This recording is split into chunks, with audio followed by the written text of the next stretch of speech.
Hello everyone and welcome back to our YouTube channel. In this video, I'm going to show you how to fix Glass Photography app not working.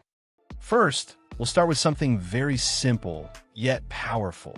So over the time, apps store temporary files to load faster, but sometimes those files get corrupted and the app starts acting weird. To resolve this issue, we will first head over to our device settings. From here, scroll down and tap on General. Once you're in the General Settings tab, look for iPhone Storage option and tap on it. Over here, you can either search for the app or you can scroll down and look for it. Then tap on the app.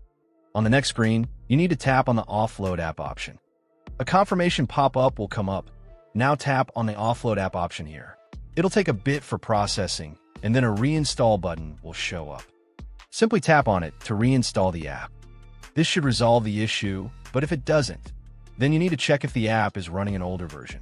Head over to App Store.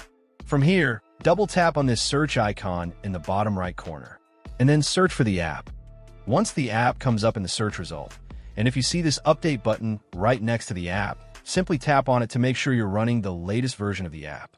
However, if you continue to encounter this issue, then you will need to completely reinstall the app, which usually resolves the problem. Head over to this screen the way we did before. And over here, tap on the Delete App option here to uninstall the app from your device. A confirmation pop-up will come up. Now tap on the Delete option here. Once uninstalled, open up App Store and search for the app in the search bar.